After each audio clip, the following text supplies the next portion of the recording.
Friends, ಈ ಜಗತ್ತಿನಲ್ಲಿ ಎರಡು ರೀತಿಯ ಜನರಿದ್ದಾರೆ. ಒಂದು ಫಿಕ್ಸ್ಡ್ ಮೈಂಡ್ಸೆಟ್ ಅನ್ನು ಹೊಂದಿದವರು, ಎರಡು ಗ್ರೋತ್ ಮೈಂಡ್ಸೆಟ್ ಅನ್ನು ಹೊಂದಿದವರು.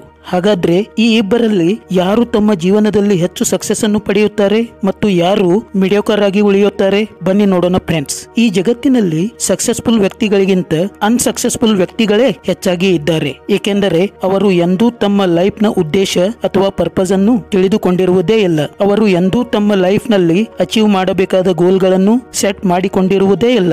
ಅವರದೇನಿದ್ದರೂ ಒಂದು ಫಿಕ್ಸ್ಡ್ ಮೈಂಡ್ಸೆಟ್, ಯಾವುದೇ ರಿಸ್ಕ್ ಗಳನ್ನು ತೆಗೆದುಕೊಳ್ಳದೆ ಒಂದು ಸಾಮಾನ್ಯ ಜೀವನ ನಡೆಸುವುದು. ಹೀಗಾಗಿ ಇಂಥ ವ್ಯಕ್ತಿಗಳನ್ನು ಫಿಕ್ಸ್ಡ್ ಮೈಂಡ್ಸೆಟ್ ಅನ್ನು ಹೊಂದಿರುವ ವ್ಯಕ್ತಿಗಳೆನ್ನುತ್ತಾರೆ. ಅದೇ ಸಕ್ಸಸ್ಫುಲ್ ವ್ಯಕ್ತಿಗಳು ಅನ್ಸಕ್ಸಸ್ಫುಲ್ ವ್ಯಕ್ತಿಗಳಿಗಿಂತ ತುಂಬಾ ವಿಭಿನ್ನವಾಗಿರುತ್ತಾರೆ, ವಿಭಿನ್ನವಾಗಿ ಯೋಚಿಸುತ್ತಾರೆ. ಅವರು ತಮ್ಮ ಲೈಫ್ ನ ಉದ್ದೇಶಗಳನ್ನು ಮತ್ತು ಅಚೀವ್ ಮಾಡಬೇಕಾದ ಗೋಲ್ಗಳನ್ನು ಮೊದಲೇ ಸೆಟ್ ಮಾಡಿಕೊಂಡಿರುತ್ತಾರೆ. ಅವರದೇನಿದ್ದರೂ ಒಂದು ಗ್ರೋತ್ ಮೈಂಡ್ಸೆಟ್. ಅವರು ಎಂದೂ ತಮ್ಮ ಲೈಫ್ ಅನ್ನು ಆರ್ಡಿನರಿಯಾಗಿ ಜೀವಿಸುವುದೇ ಇಲ್ಲ. ಅವರ ಲೈಫ್ ಅನೇಕ ರಿಸ್ಕ್ ಮತ್ತು ಚಾಲೆಂಜಸ್ ಗಳನ್ನೊಳಗೊಂಡ ಲೈಫ್. ಹೀಗಾಗಿ ಇಂಥ ವ್ಯಕ್ತಿಗಳು ಗ್ರೋತ್ ಮೈಂಡ್ಸೆಟ್ ಅನ್ನು ಹೊಂದಿರುವ ವ್ಯಕ್ತಿಗಳು ಅಂತ ಸಮಾಜದಿಂದ ಗುರುತಿಸಿಕೊಳ್ಳುತ್ತಾರೆ. ಒಬ್ಬ ಗ್ರೋತ್ ಮೈಂಡ್ಸೆಟ್ ಹೊಂದಿರುವ ವ್ಯಕ್ತಿ ಈ ಕೆಳಗಿನ ಕ್ಯಾರೆಕ್ಟರ್ಸ್ ಗಳನ್ನು ಹೊಂದಿರುತ್ತಾನೆ. Number 1, always positive. ಒಬ್ಬ ಗ್ರೋತ್ ಮೈಂಡ್ಸೆಟ್ ಹೊಂದಿರುವ ವ್ಯಕ್ತಿ ಯಾವಾಗಲೂ ಪಾಸಿಟಿವ್ ಆಗಿ ಯೋಚಿಸುತ್ತಾನೆ. ಕೇವಲ ಪಾಸಿಟಿವ್ ಆಗಿ ಯೋಚಿಸದೆ ಪಾಸಿಟಿವ್ ಆದ ಆಕ್ಷನ್ ಗಳನ್ನು ತೆಗೆದುಕೊಳ್ಳುತ್ತಾನೆ. ಅಂದರೆ ಅವನ ಬ್ರೈನ್ ನಲ್ಲಿ ಯಾವುದೇ ಚಿಕ್ಕ ಐಡಿಯಾ ಬಂದರೂ ಸಾಕು, ಅದರ ಮೇಲೆ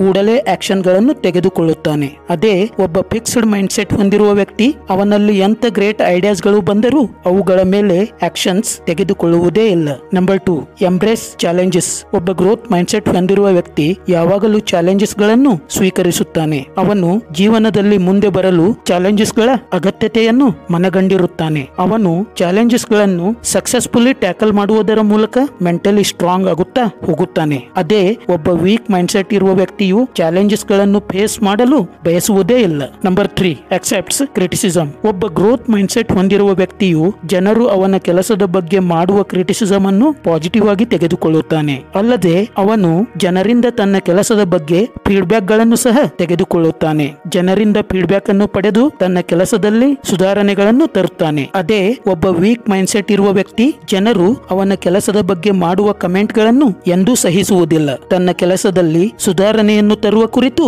ಯೋಚಿಸುವುದಿಲ್ಲ. Number 4, doesn't afraid of failures. Growth mindset ಹೊಂದಿರುವ ವ್ಯಕ್ತಿಯು ಎಂದಿಗೂ ಫೇಲ್ಯೂರ್ಸ್ ಗಳಿಗೆ ಅಂಜುವುದಿಲ್ಲ. ಅವನಿಗೆ ಗೊತ್ತಿರುತ್ತದೆ ಜೀವನದಲ್ಲಿ ಸಕ್ಸಸ್ಫುಲ್ ಆಗಬೇಕಾದರೆ ತುಂಬಾ ಫೇಲ್ಯೂರ್ಸ್ ಗಳನ್ನು ಫೇಸ್ ಮಾಡಬೇಕಾಗುತ್ತದೆ ಅಂತ.